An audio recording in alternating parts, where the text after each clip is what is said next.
23 साल बाद, इतने लंबे समय बाद आज पंचांग में वो संयोग बना है जिसकी प्रतीक्षा बहुत से ज्योतिष प्रेमी और शिव भक्त कर रहे थे। सावन सोमवार शिव जी का दिन और नाग पंचमी शिव जी के गले में विराजमान नाग देवताओं का दिन, दोनों आज एक साथ। पर सवाल ये है, जिस प्राणी से हम सबसे ज्यादा डरते हैं उसकी पूजा करने की परंपरा शुरू ही क्यों हुई? क्या यह सिर्फ डर था या इससे कहीं गहरी कोई समझ? आज हम जानेंगे नाग पंचमी का पूरा विधान खुद भगवान शिव के मुख से। हर हर महादेव। सोल वेद के 30 डेज ऑफ सावन स्टोरीज की डे 19 में आपका स्वागत है।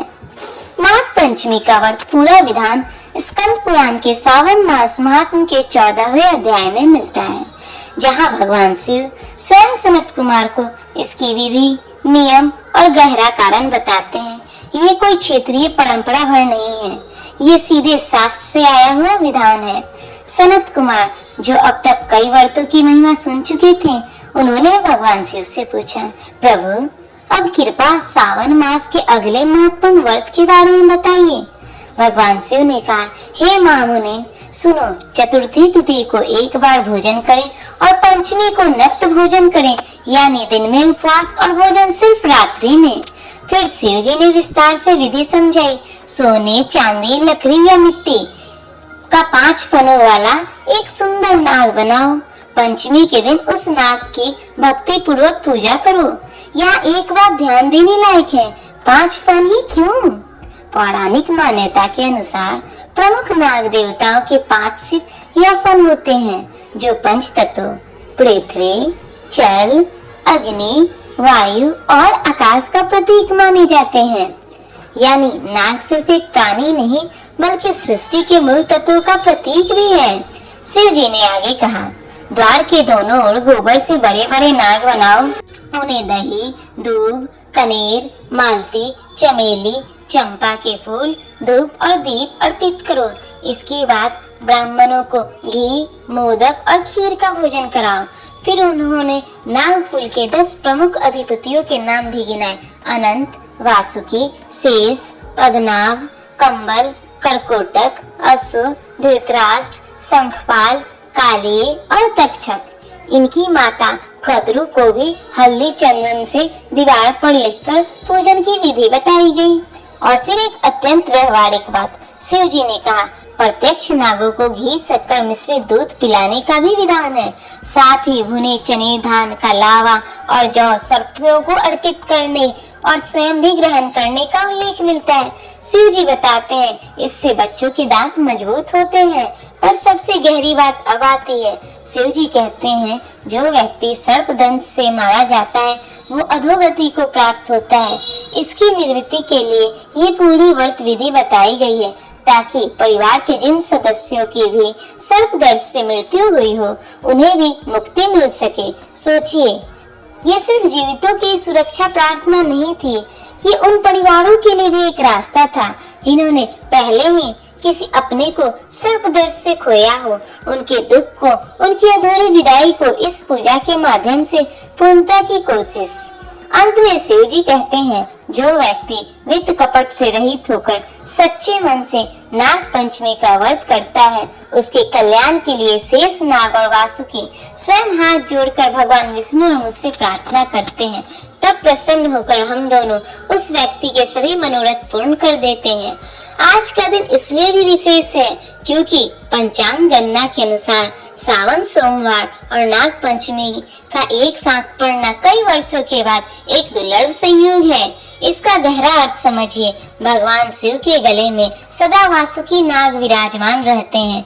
सोमवार शिव जी का दिन है और पंचमी उनके अपने आभूषण, उनके नागों का दिन। आज ये दोनों एक साथ आकर मानो शिव के संपूर्ण स्वरूप, उनकी भक्ति और उनके साथी दोनों का एक साथ उत्सव मना रहे हैं। अनंतम वासुकिं शेषं पद्मनाभं चाकम्बलं शंखपालं धृतराष्ट्रं तक्षक कालियं तथा। अनंत, वासुकी, शेष, पद्मनाभ, कंबल, शंखपाल, धृतराष्ट्र, तक्षक और काली, इन नाग देवताओं को मैं नमन करता हूँ। परंपरा में मान्यता है कि इन नामों के श्रद्धा पूर्वक स्मरण से सर्प भय से राहत मिलती है। नाग पंचमी की पूरी विधि में गहरी बात छिपी है। जिस चीज से हम सबसे ज्यादा डरते हैं, उसे नष्ट करने की बजाय उसका सम्मान करना और उसके साथ सद्भाव बनाना सिखाया गया है। सांप, जो अधिकतर लोगों के लिए भय का प्रतीक है, यहाँ पूजा और सम्मान का पात्र बनता है। ये हमें सिखाता है कि डर को मिटाने का सबसे गहरा तरीका उसे समझना और उसका आदर करना है, उससे भागना नहीं। और वो हिस्सा जहाँ शिव जी उन परिवारों के लिए विधि बताते हैं जिन्होंने सर्पदंश से किसी को खोया हो, वो हमें सिखाता है कि हमारे शास्त्र सिर्फ सुरक्षा की बात नहीं करते, वो दुख और क्षति को भी सम्मान के साथ स्वीकार करने का रास्ता देते हैं। आज भी हम जीवन में बहुत सी चीजों से डरते हैं। असफलता, अस्वीकृति, अनिश्चिंतता, किसी अपने को खोने का डर। हमारी पहली प्रतिक्रिया अक्सर उनसे दूर भागना या उनके बारे में सोचने से बचना होता है। नाग पंचमी की परंपरा एक अलग रास्ता दिखाती है। जिस चीज से डर लगे उसका सामना सम्मान के साथ करो, उसे समझने की कोशिश करो, उसे अपने जीवन में एक जगह दो, बजाय उसे नकारने के। यही डर को शांत करने का असली अस्थायी तरीका है। आज नाग देवताओं के नामों का श्रद्धा पूर्वक स्मरण कीजिए। अनंत, वासुकी, शेष, पद्मनाभ, तक्षक। आज सोमवार भी है तो शिवलिंग पर विधि पूर्वक जलाभिषेक कीजिए।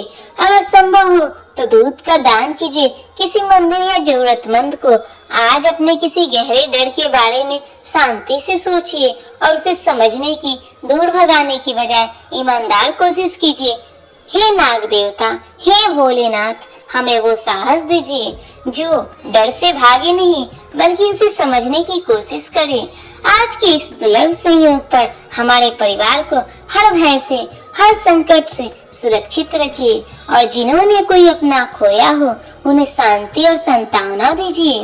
नाग पंचमी की पूरी विधि और आवश्यक सामग्री एक जगह चाहिए हो तो सोलवेद के फेस्टिवल एडिट में इस दिन का विशेष संकलन उपलब्ध है, शास्त्रसम्मत और सम्मान पूर्वक तैयार किया हुआ। कल है तीसरी मंगला गौरी और साथ ही सुपोधन षष्ठी व्रत की कथा। एक ऐसा व्रत जिसे अकाल मृत्यु के भय को शांत करने वाला माना जाता है।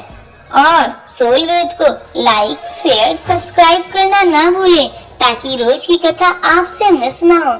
सोलवेद, योर एवरीडे स्पिरिचुअल डेस्टिनेशन। हर हर महादेव।